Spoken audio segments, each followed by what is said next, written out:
Республиканская общественная организация «Потомки государевых ямщиков» второй год проводит этноквест по следам государевых ямщиков. Первый этап этноквеста прошел по маршруту Якутск, Табага, Техтюр, Улаханан, Покровск в апреле 2022 года. А в этом году мы решили сделать этноквест по южным наслегам. Это станции Исидская, Крестьякская, Оймуранская, Аддабанская и Синская. Ребята команды, по 10 человек, приехали в Едяй, в село Едяй, и здесь начнется у нас презентация команд. Команды презентуют свою родную почтовую станцию, когда она была основана, какие фамилии туда приехали из России и как сохраняются традиции ямщиков до настоящего времени. Сегодня по программе мы еще напишем этнографический диктант по истории ямщиков. Команды будут отвечать, командно будут отвечать на вопросы. И мы должны поехать сегодня на Оймуранскую почтовую станцию, которой в этом году исполняется 245 лет. А основателю этой станции Прокопию Филиппову исполняется 270 лет. История очень большая. Оймуранская почтовая станция славится своими именно ямщиками, потому что на этой станции было всегда очень много мужского населения. В одно время на маленькой станции жили 56 половозрелых мужчин, которым надо было жениться. И они ехали в Горный Улус, Вилюйский Улус, Верхневилюйский Улус, и оттуда привозили невест. Филипповы – это из всех ямщицких фамилий первая фамилия, которые женились на якутках и основали вот такие интернациональные семьи. И у всех Филипповых всегда было очень много детей, многодетные семьи, 10, 12, 14 детей было в этих семьях. И что интересно, Филипповы отдавали своих детей на воспитание другим семьям, где не было детей. Вот такая традиция Оймуранской почтовой станции. Потом мы приедем обратно и посмотрим модельную библиотеку «Истоки», где есть музей ямщиков Аддабанской, Оймуранской почтовых станций. Вечером нас ожидает концерт двух народных коллективов ямщицких, народный коллектив «Вечерка» и народный самодеятельный коллектив «Реченька» из села Синск.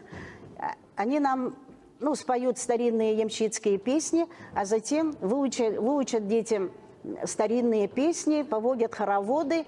И мы сегодня хотим разучить для них старинную пляску, которая называется «Переходная полька», которую очень всегда танцевали, плясали наши предки.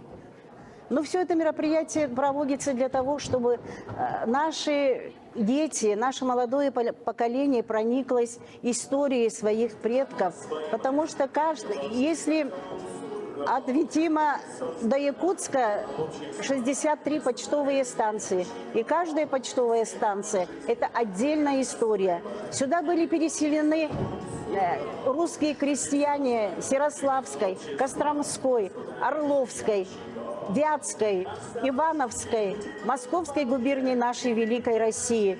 Поэтому культура приленских ямщиков, Средней Лены очень интересно. Даже все песни от одной станции до другой едешь, а там совершенно другие песни исполняются, потому что это уже другая губерния.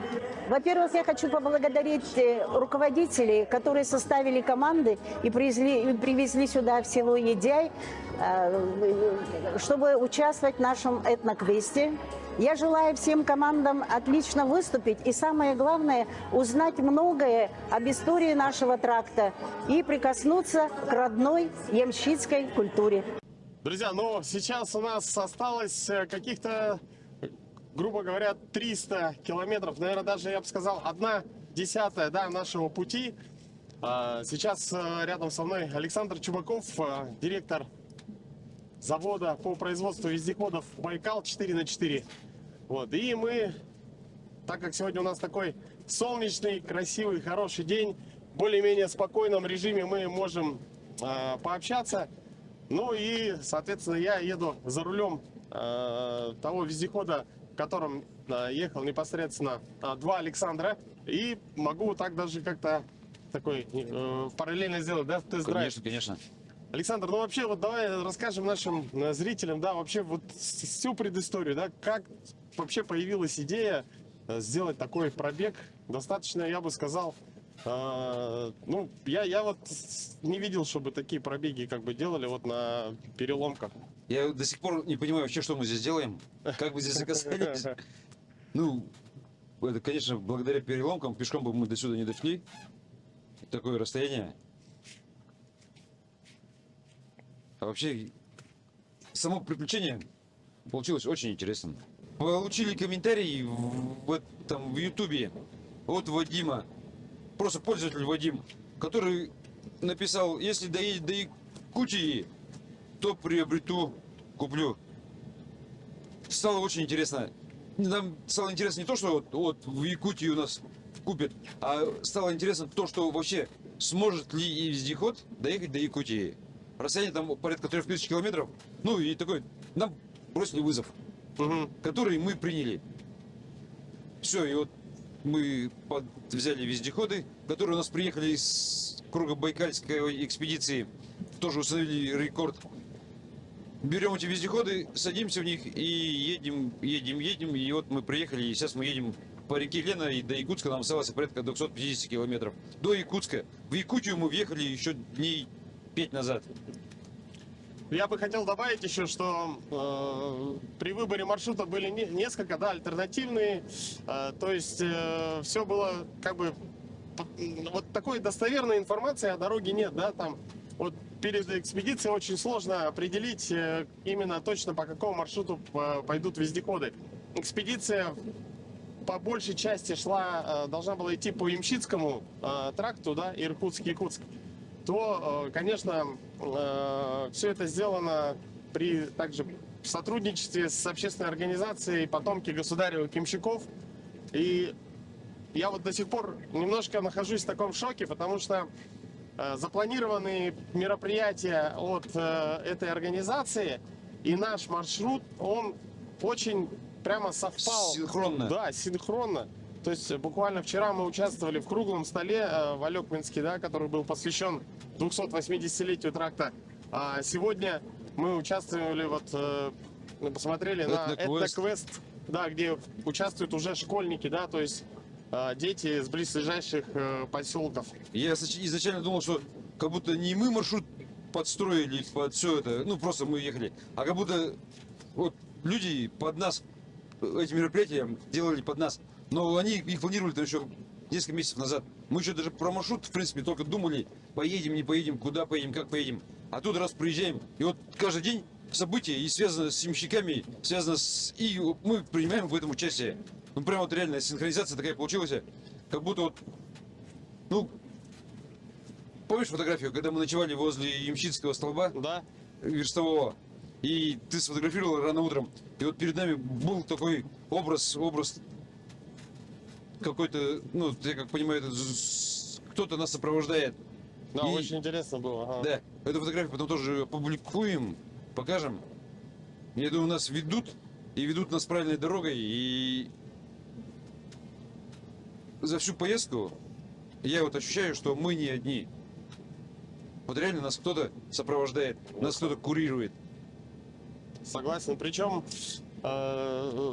как-то такое ощущение тоже сложилось, что вот когда идем по реке, да, вот как-то другое ощущение. А вот мы когда выходили на Зимник Вилюй, как будто мы немножко от реки, да, отдалились, и там были такие достаточно тяжелые, вот самый тяжелый, ну, по крайней мере для меня, не знаю, как для ребят, но там и холод, жара плюс 10. Перепады температур. Да, перепады температур, дорога, эти пробки, стоянки, да, наледи. Нет, нас зависящие. Да, и все прямо вот, грубо говоря, мне кажется, это все в гармонии. В целом, вот если посмотреть на всю экспедицию, да, вот уже можно такие итоги подводить. На мой взгляд, у нас было и такие очень легкие, хорошие дни, прямо которыми наслаждаешься. Вот, как, например, сейчас, да, мы идем, солнечный день, красота, красиво, очень ровная, нормальная дорога, да. А были и такие, когда казалось, что вот сейчас, ну, прям тяжело было. Вот, то есть, Дорога в один конец. Смешной был случай, когда здесь вот в этом вездеходе находится термометр электронный. На улице было минус 27, Да-да-да. в салоне было Столько же, ровно столько 27. же. А почему так получилось, я что-то даже не понял, как так. Ага. Вы же по рации запрос делаете. Да-да, и две сколько цифры температура. одинаковые, да? Мы смотрим, подсвечиваем фонариком, и просто там секундная там пауза, и такой ржач на всю кабину. И с Гоба, Саша, и я вот просто вниз говорили так же синхронно, как начали смеяться. Просто 27 за бортом, 27 в салоне. Ну, так интересно. Вообще, температура опускалась ночью до минус 43. Это мы подъезжали, когда к Ленску. Потом в следующий день мы подъезжали к Алекминску, было 38, минус 38. Ну, вот два таких холодных дня. Но в среднем температура была там 25-30 градусов. Где-то так, Когда да. мы и заходили на Лену, ехали от Жигалова, в принципе, погода радует. Ну, были, конечно, поломки, да, то есть по такому маршруту без них никак не обойтись. Вот, на твой взгляд, вообще это какие-то выводы для тебя, как для производителя, вот вообще вот эта поездка что дала, допустим, какие-то, это же, можно сказать, такой мощный на самом деле тест-драйв, да, техники. Тест-драйв получился очень хороший. Мы, в принципе, проверили технику. Ну, много-много параметров, которые хотелось мне проверить. Я для себя сделал выводы. В принципе, которые поломки у нас были, но я не считаю, что это даже были поломки, это мелочи. На самом деле, для такого расстояния это мелочи. Плюс неопытность вождения. То есть на этом вездеходе Саша Сгоба, меня, значит, просто мы ночью не спали практически, там что-то 2-3 часа поспали. Все, я еду. Мы выехали во сколько? С Иркутска. Я же ехал на крузаке, вез прицеп. Потом сели на вездеход, ехали, полночи ехали. И просто меня начало рубить. Я с Сашей предложил, говорю, давай ты сядь за руль. Немножко сможешь проехаться? Но он на машине ездит, я думаю, как бы здесь тоже сможет. И все, я сел здесь рядышком также, он за рулем. Я просто вырубился. И еду, бряк, шмяк, прыг, скок. Ну, прыгаешь, скочишь. Я думаю, что такое снится мне, где мы там на каких-то аттракционах детских или что? Глаз их приоткрою. И вот просто это движение, тык, как это, мячик. Ну и потом уже все, там сколько, час, наверное, отдохнул, сидя, да. И все, потом понимаю, что что-то не то. Опять бряк, прыг, скок. Глаза открываю, все, там, просыпайся. И смотрю на него, он едет тоже, раз, вот так вот. В ритм, в унисон встал такой. Поймал В резонансе, что ли? в резонансе и скочит. Вот просто он не катился, а скакал. Прыг. И все, и в каком-то этом моменте, ну, я думаю, где-то он подпрыгнул, колесо там газанул, приземлилось, ну, что может быть одно из, что здесь полось тоже пострадала. А ваша полось, я думаю, она начала уже когда провалились подлет, тоже начали буксовать. Ну там тоже немножко нагрузка была лишняя. Надо было сразу разгрузиться, дернули бы этим и меньше бы, наверное, времени потеряли. Ну, как все прошло, и так, как получилось, так получилось. Как все нормально. При всем этом, вот эти вот поломки, они не сказались на ходовой, на нашей... На маршруте? На маршруте, да. Мы спокойно доехали на одном мосту, на передних мостах мы, кстати, доехали до Усть-Кута. То есть мы прошли эту дорогу до конца, вышли до Усть-Кут и просто уже заказали запчасти с Иркутска на автобусе. Они должны были с утра приехать. И решили что-то позвонить, найти их в Усть-Куте. Открыли Авито и нашли на Авито целиком мост за 3000 рублей. В этом мосту было 2 полоси и редуктор. Ну, то есть мост целиком. Мы одну ось поставили в ваш вездеход, одну поставили в наш вездеход. Там час времени потратили. Больше возили, вытаскивали. Там вообще отдельный случай, кстати, когда мы мост вытаскивали. Там Николай был продавец моста. Да, это было в нашей 3-й части. Это просто целый мост, чтобы вы, наверное, видели, да, с колесами. Да. Он за Ниву не вытащить. И прямо был момент, что Николай там прямо немножко даже помял, по-моему, машину. Помял машину, пошел на большие жертвы. Ну, как он сказал, надо делать тоже, помогать людям. Да. Вот за это Николаю прям тоже отдельный респект. Вот чувствуется сибирский характер, сибирские мужики. Да, вот мы такие. Полуоси, вот, кстати, я читал комментарий, кто-то написал, что полуоси можно расценивать как расходный материал. В принципе, в чем-то есть здесь доля правды. У нас техника едет всю дорогу загруженная. По полтонны мы везем в каждом, практически всю дорогу. И бензин мы везем на себе, и шмурдяк весь, вещи, оборудование, посылки. Все везем на себе. И дорога где-то местами более-менее ровная, а где-то и подъемы, и спуски, и кочки, и неровности, вода, наледи, снег. Хватает на дороге всего. Ну, вот был еще комментарий, что на подобной технике можно максимум проехать там 50 километров, потом уже все, там позвоночник высыпется и так далее. Вот, твое мнение, почему вот такой был комментарий? А потому что путают нашу технику, то есть у нас техника переломка, переломка ассоциируется, ну, это каракат. Каракат в себе имеет в основном мотор, который лифановский, и не имеет подвеску. Но это не про нас. У нас мощный мотор стоит, иномарочный, тойотовский, который работает мягко. Это небольшой расход, не шумит, не гудит, то есть, ну, голова у тебя нету такого, что надутая, там, раздутая, шумная. И у нас присутствует на обоих вездеходах задняя подвеска. Плюс шина низкого давления, приспускаешь. Ну, в принципе, вот мы едем. Я тоже думал, кстати, приеду, там спина будет, ну, спасибо не скажет. Угу. У меня даже мысли не возникло, что вот там надо отдохнуть, что там что-то напряглось, сделать там массаж, не массаж. Ну вот едем, спокойно едем, без напрягов. Сиденье регулирующееся, там, мягко. Вот идем. Мы вот сейчас, ну, чтобы понятно было, давай сейчас попьем кофейку. Вот у нас скорость сейчас 40 километров. Мы едем со скоростью 40. При этом Лифан, я думаю, он не может позволить себе такую скорость ехать так. Держите. Ну, как раз, кстати, хотел кофе попить. Вот горячий кофеек, да.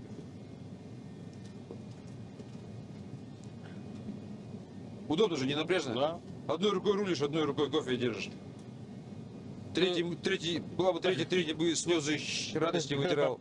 Ой, вот, красивый. Сейчас у нас вообще мы в предвкушении, потому что я сам как житель города Якутска, ну, много раз был на Ленских столбах, но всегда это такое событие, потому что завтра нам это предстоит посмотреть, увидеть. Ребята, думаю, увидят это, кто-то увидит Первый раз. Да. Вот, поэтому... Как мне сказали, даже из-за этого уже стоит посетить Якутию. Да, да. Вот, можно, наверное, еще отметить, да, как из итогов, тоже вездеходы на разной резине. Здесь трекал 1300 на 600, да? А у нас... Урал. Ой, Кразовская, Бодрышева. Бодрыши. Ну, вот я сейчас еду здесь, да, особо... Вот мне кажется, вот, ну, как мне кажется, а это так и есть. Трекал держит зимнюю дорогу лучше. Лучше. Мне тоже вот понравился. Но он еще у нас зашипованный, он уже у нас после Байкальской мили.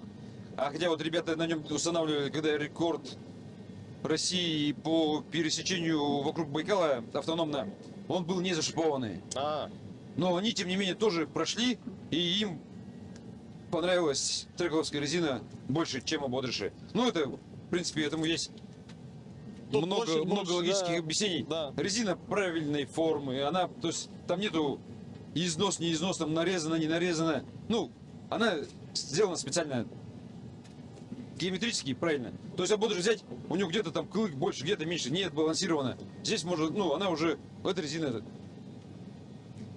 можно сказать, балансированная. Угу. То есть, на каждый сантиметр идет одинаковая нагрузка. На той, на Бодрышах, она немножко, ну, технически для коротких расстояний, там, возможно, я думаю, по месту кататься. Вот то, что мы сделали такой перегон на этой резине, я уже заговорил как ямщики, перегон. Перегон, да. Только у нас перегон почти в 3000 километров. Но вот этот перегон, я думаю, это, ну, подвиг, чтобы на Бодрышах проехать такое расстояние. Там на том вездеходе, кстати, уже пробег порядка 5000. Первые 1500 было вокруг Байкала, потом он там по месту катался у нас, на рыбалку ездили. И сейчас вот почти 3000. Ну, и все это на Бодрышах.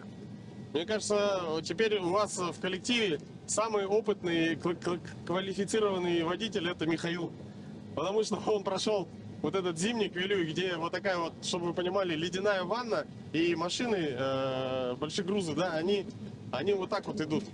То есть по встречке там зеркалами задевают, да, то есть смотрят, чтобы, в общем, он вот это все прошел, держал прямо в таком напряжении, я аж... Миша отдельная история. В этой экспедиции Михаил отдельная история. Вообще, каждый здесь, про каждого можно отдельную историю рассказывать. Но в совокупности получилась, я считаю, очень классная команда. Не было какого-то там недопонимания, не было какого-то нытья, там катания. Вот просто как один механизм. 2 вездехода, 4 человека. И кто-то, 7-й, который нас сопровождает. Вот просто вот один коллектив. 5-й. 7-й. 7-й? А, да. Вездеходы, я считаю, Вездеходы. тоже одушевленные. Ну, вот это как семья получилась. Ну да. Ну, вот вообще твое личное ощущение к вездеходам.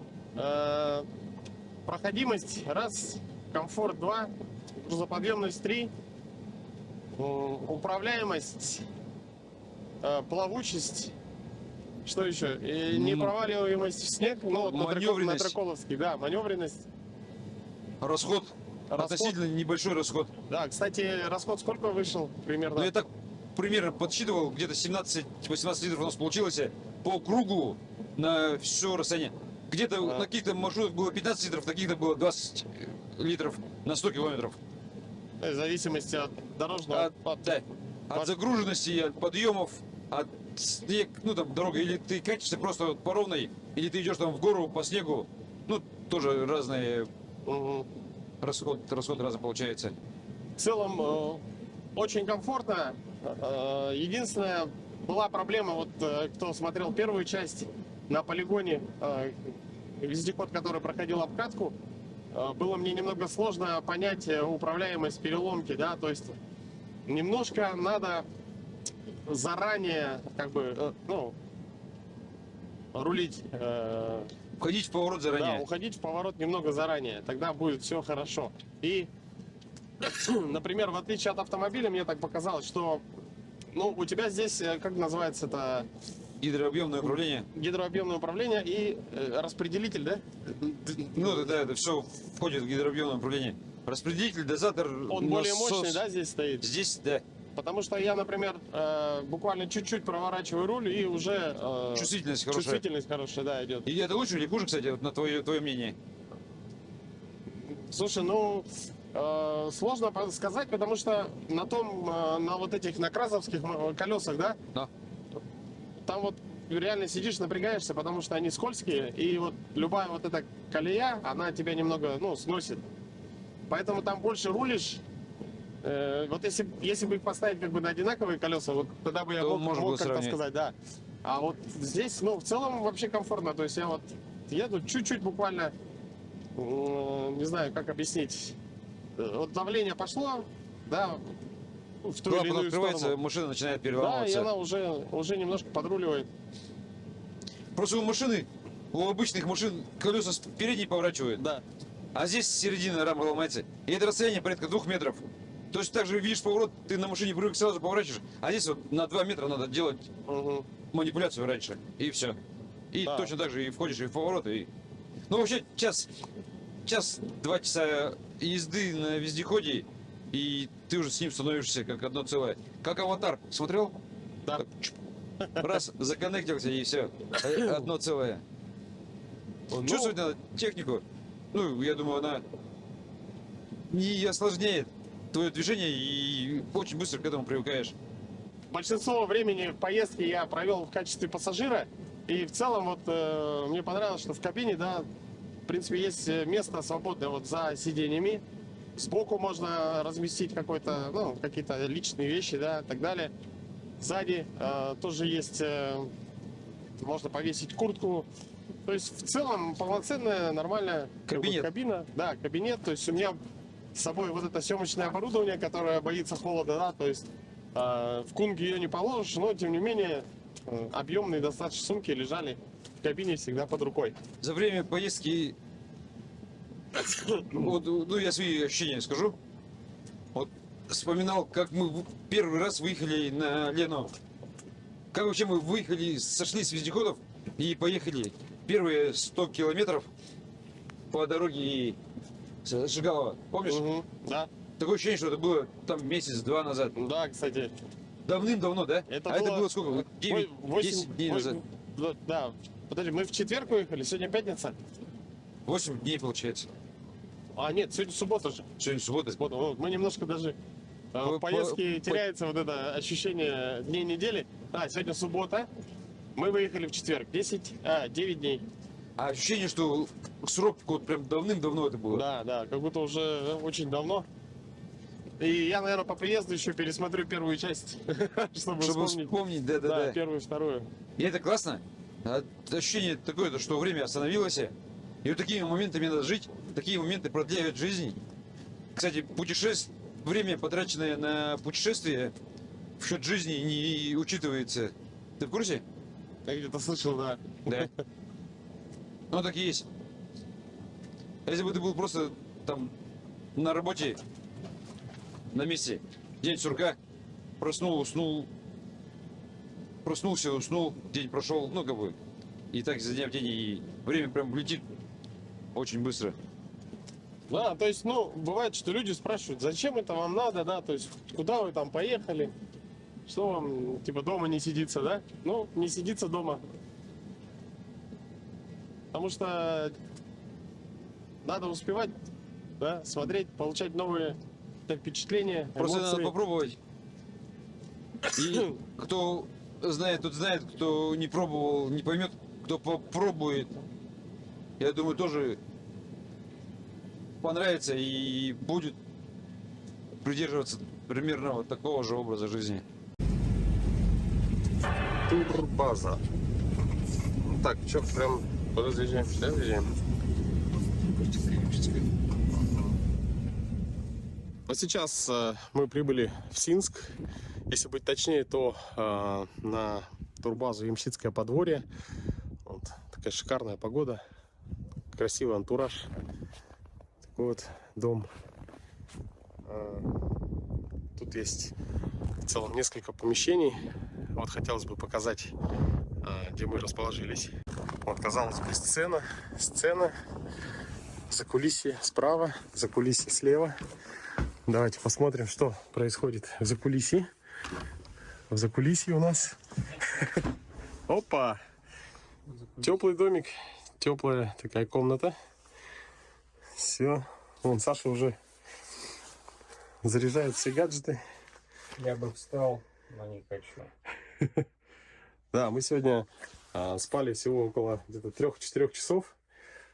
Поэтому решили, что после очень вкусного обеда, которым нас встретили, мы немного поспим. Ну а затем уже будем немножко работать. Да? Да. Надо поспать. Молодой чуманчик, чего зажурился, чего зажурился, из дорожки сбился, чего зажурился, из дорожки сбился. Дядька с мамкой померли, а я не женился. Дядька с мамкой померли, а я не женился. Пойду в чисто поле искать себе долю. Пойду в чисто поле искать себе долю. Не нашел я долю, нашел рыболовлю. Как собираемся, вспоминаем вот эти песни. Классно же. Потом эту песню вот знают по всему тракту. Да. Его поют в Алёкминске, его поют в Иркутской области, Она вот трактовая, его знают. Вот что Да, мальчик, да, да. Который- вот это вот, которую мы пели. Бабушки до сих пор Подпевает. помнят Ага. вот здесь, которые вот сторожили. Поэтому... Ну, таких веселых песен-то таких нету. Ну, они же все Галица, были вот вот такие как вот, бы, как жизненные, о судьбе, о доле, о тяжелой. Раньше же действительно тяжко жилось. Особенно, когда вот эти первые приехали ямщики сюда, здесь вообще... Представьте, они да, летом приехали, и бац, тебе Вот. мороз 50 градусов. 60 раньше-то еще холоднее было. Да, с небольшим вот 50. этим скарбом, что они 70. там орудие труда привезли, еще что-то там, предметы быта, и вот надо было обосновываться на этих вот почтовых станциях, да, и как-то выживать. Ну, слава богу, что вот на этих аласах жило местное население якуты, и вот они и там тебе и помогали и мясо первое время, и рыба тебе, Как и ловить, вот, да, на чем ловить. да, вот эти вот.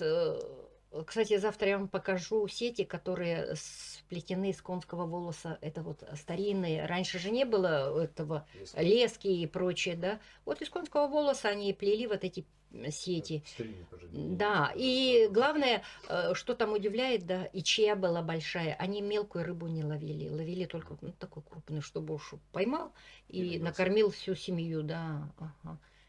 И вот, конечно, со временем ямщики стали вот перенимать, как говорится, то, что делают они, учиться друг у друга. Они И забыли в язык, результате, они да. по-русски не говорили. Ну, это через поколение, через Нет, поколение, потом, да, потом. ну это да, 19 конечно. конце 19 века, начале 20-го они забыли язык. Ну, получилось-то не то, что просто поколения, они переженились. Якутская кровь практически в каждом, вот сейчас в потомке есть. Вот даже мы, если чисто внешне мы выглядим как русские, а кровь у нас все равно есть якутская, и якутский язык практически знают все. А большая часть разговаривает и общается на якутском языке, да.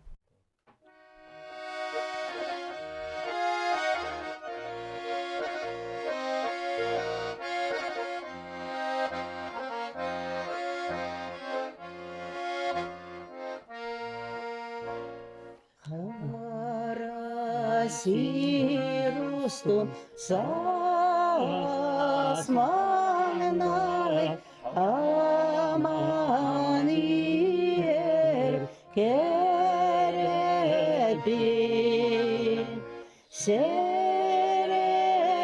серемити оргуяр сирикерен иеби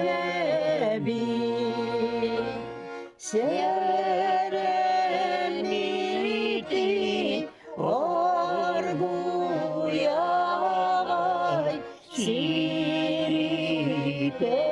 сирикерен иеби. Наша почтовая станция Синская, она образована в 1743 году, да, Ну, и первые вот, 28 станций. первые 28 станций. И вот она сейчас, в принципе, живет, Действующие до сих пор. действующая до сих пор живет благодаря тому, что вот есть такие люди, которые не дают забывать, в том числе вот и ансамбль Реченька. И основа репертуара, то, что сейчас песни, которые поют, это вот именно основано то, что сохранили ансамбль Вечерка Едяй и ансамбль Реченька. И вот в ансамбле Реченька народный коллектив, первый состав были как раз вот эти бабушки. Ага, Одна из них легендарные, осталась вот Татьяна Митрофановна и еще Альбина Николаевна. Остались всего Галина лишь Николаевна. две. И Галина Николаевна, да. Это вот такие- легендарный состав, вот, который именно вот в период, когда все начало исчезать, вот эта культура ямщиков, вот они создали ансамбль и начали вот Петь. собираться и вот эти песни распевать. Потому что многое же потерялось, вообще многое потерялось. Вот каким-то чудом, вот благодаря этим бабушкам, вот эти песни сохранились, которые приехали с России вот 250 лет назад, да? И вот именно вот они стали распевать, петь, а потом в ансамбль собрались. И Это и у нас вот в Синске, да, и в Видяе. Вот этот ансамбль, коллектива, вечерка. Вот в 70-х, 80-х годах вот, они вот сохранили вот эту культуру. Ну вот, несмотря на то, что вот Идяй вот недалеко же, сколько там, 25-30 километров, да, и Синск, но все равно вот они из разных как бы губерний, да, и одну и ту же песню они исполняют уже по-другому, По-разному, да. по-разному. Вот я говорю, в прошлый раз я на круглом столе говорила, что песня «Молодка», да, у них «Молодка, молодка, молоденькая, тариндади», а у нас «Молодка», вот то, что мы спели, да, она такая протяжная, вот такая вот, совершенно другой смысл. Молодка, молодка, молоденькая, пришла темная ночка, лягу спать одна. Пришла темная ночка, лягу спать одна, лягу спать одна, да, без милого дружка. Лягу спать одна, да, без милого дружка, без милого дружка, да, берет грусть тоска. Без милого дружка, да, берет грусть тоска, грусть тоска берет, да, далеко милой живет. Грусть тоска берет, да, далеко милой живет, далеко, далече, на той стороне. Далеко, далече, на той стороне, на тою сторонке, по матушке, по Москве. На тою сторонке, по матушке, по Москве, по матушке, по Москве, да, не близко ко мне.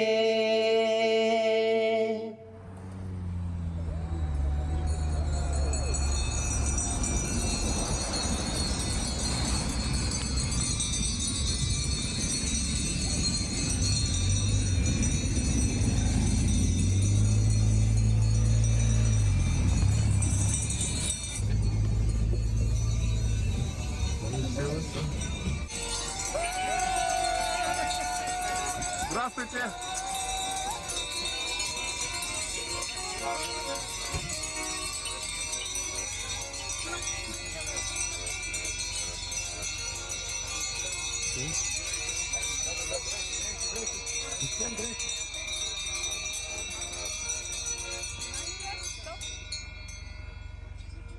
Добрый день участникам экспедиции по Иркутско-Якутскому почтовому тракту. Мы рады встретить сегодня вас здесь, в городе Якутске, Республики Саха-Якутия, на Московской набережной. И говорим вам сегодня здравствуйте! Слово предоставляется первому заместителю председателя общественной организации «Потомки государевых ямщиков» Василию Алексеевичу Булатину. Пожалуйста. Ну, дорогие наши, как приятно сегодня встречать, а мне особенно. Можно сказать, что я вам дал напутствие, когда Руслан первое интервью взял, когда я ему рассказал о нашем Ямщицком тракте. И он, вооруженный вот этими знаниями историческими, вдохновленный, полетел в Иркутск. Поэтому сегодня отрадно вас встретить. Потом я вас встретил в Алекминске, на моей родине малой. И мы там провели очень эффективно круглый стол, где вы выступили. Мои земляки восхищенные. Мне, пока вы ехали с Алекма, они мне звонили. Говорят, как хорошо. Еще бы на один день задержались. Вообще было бы классно. Но разрешите, ребята, к этому событию. Раньше так говорили. Я занимаюсь часами, Руслан знает. Поэтому построил, раньше говорили, построить часы. Вот такие часы сегодня вам дарим, посвященные вашей экспедиции. Александр, примите.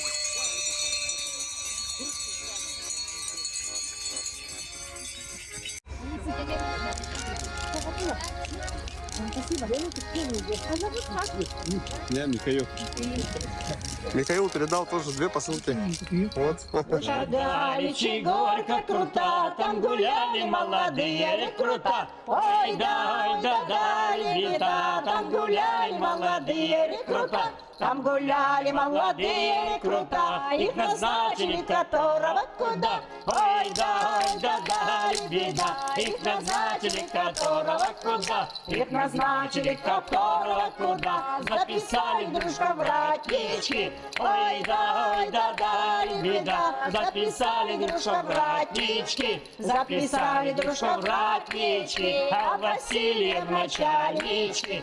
Ой да, ребята, а Василий в начальнички. Под бокою заведу вину немалую. Ой да, ребята, за вину немалую. За вину немалую, за девчонку черноглазую. Ой да, ребята, за девчонку черноглазую. Уж как давичи горько крута, там гуляли молодые рекрута. Ой да, ребята, там гуляли молодые рекрута. Ой да, ребята, там гуляли молодые рекрута. Почтовый тракт Иркутск-Якутск. Испытано на себе.